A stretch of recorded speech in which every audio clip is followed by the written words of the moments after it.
Gold, trusted gold buyers. మీరు తాకట్టు పెట్టిన బంగారాన్ని విడిపించి ఈ రోజు ఉన్న మార్కెట్ ధరకు కొనబడను.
రామ్మా.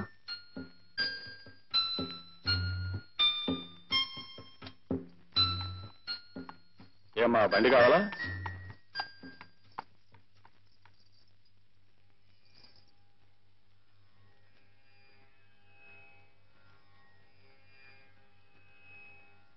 బాబు గారు, ఓ దౌర్భాగ్యుడి పాపానికి రూపం నా కడుపున ఊపిరి పోసుకుంది. అదృష్టాన్ని మించి ఆశించానేమో. జీవితాంతం మీ పాదసేవ చేసుకోవాలన్న నా కోరికగానే మిగిలిపోయింది. అందుకే పుట్టబోయే నా బిడ్డకి మీ పేరు పెట్టి పిలుచుకుంటాను. మీకు అభ్యంతరమా బాబు గారు? మీరే చెప్పేవారు శంకరాభరణం అంటే విషనాగు అని. ఆ విషకీటకం శంకరుడికే ఆభరణమైందని. నాలో రూపం దిద్దుకుంటున్న విషబీజం ఈ శంకరుడి పాదాల చెంతకు చేరుకోగలిగితే నాకు ఆనందం చాలు బాబు. ఎక్కడమ్మా?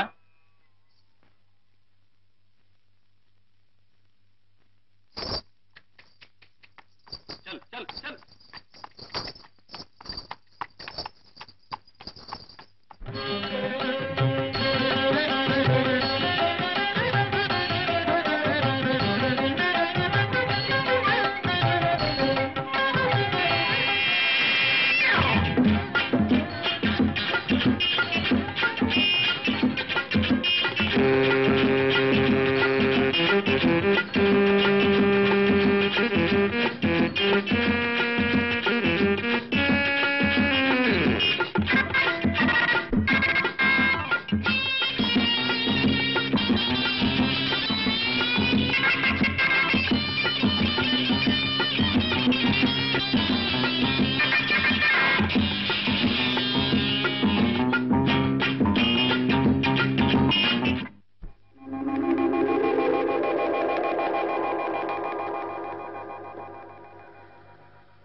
నీకు చెప్పాని మనకి తల్లి తండ్రి గురువు దైవం అని.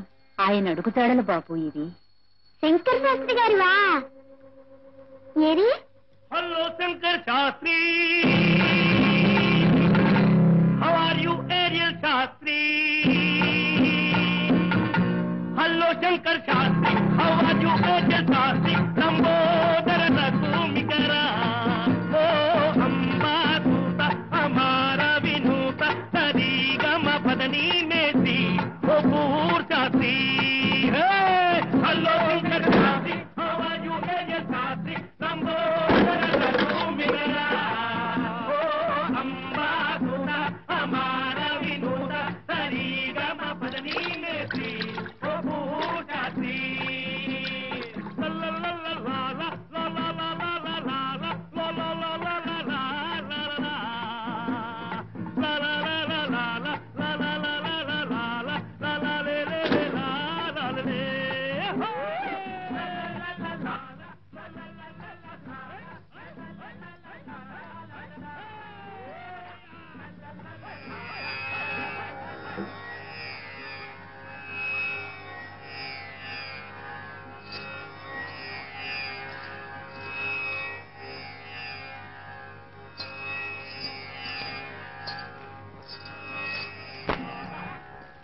ఏం చెప్తావు నాన్న?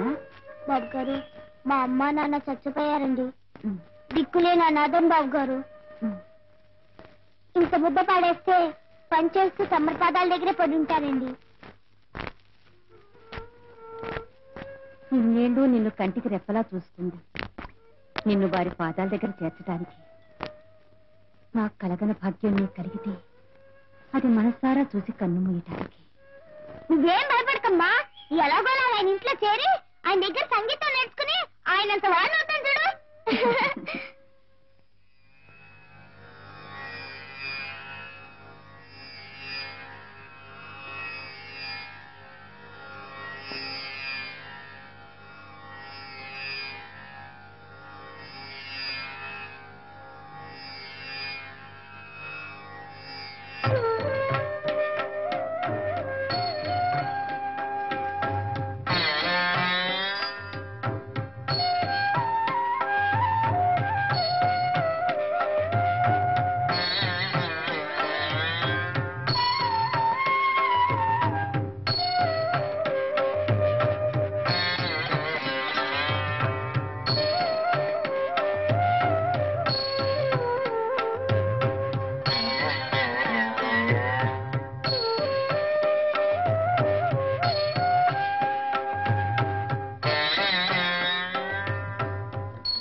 నమస్కారం అండి.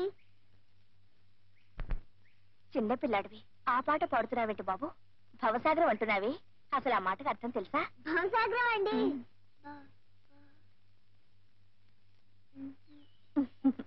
భవసాగరం అంటే పెద్దవాళ్ళకి కష్టాలు, ఖర్చులు, పెళ్ళిళ్ళు, పేరంటాలు, రోగాలు, రుష్టులు వస్తాయి చూసావా? అప్పుడు వాటన్నిటినీ తట్టుకోలేక ఈ సంసారం అనే సముద్రాన్ని ఈదలేకపోతున్నావు అంటారు. అదన్నమాట. ఓ అదా అండి, భవసాగరం అంటే కష్టాలన్నమాట. చూసారా, తెలియక పాడినా సరిగ్గా నా విషయాలే పాడుతున్నాను. నాకు బోల్డ్ భవసాగరాలు ఉన్నాయండి. నాకు అమ్మ నాన్న ఎవ్వరూ లేరు, అనాథ వెదవని. అది భవసాగరే కదండి. నా అంత చిన్న తమ్ముడు మీకుంటే మంచి బట్టలేసి ఎంతెక్క బడికి పంపేవారు. నన్ను అలా పంపేవాళ్ళు లేరు, మంచి బట్టలు లేవు. అది భవసాగరమే కదండి. మరేమో ఒక్కొక్క రోజండి ఎన్ని వీధులు తిరిగినా గుప్పుడు మెతకలు దొరకవండి. అప్పుడేమో ఆకలేసి కడుపు నిండా మంచెలు తాగేస్తాను. అంతే, గుక్కు గుక్కుకి అదే పప్పు, అదే అన్నం, అదే చారు అని తాగేసి తేల్చేస్తానండి. అది ఓ భవసాగరే కదా. ఏమిటో వానొచ్చినా చలేసినా ఏ గుడరుగు మీద ఇలా ముడుచుకు పడుకుంటానండి. ఇలా భవసాగరాలు బోల్డ్ ఉన్నాయండి నాకు. అందుకని ఏ గుళ్ళో అన్నా కూర్చుని ఈ పాట పాడుకుంటూ ఉంటాను. మరి వేళ ఇక్కడికి వచ్చావే? నిన్ననే నాకు తెలిసిందండి ఇది శంకర శాస్త్రి గారి ఇల్లని. మీరు అది అమ్మాయి కదా.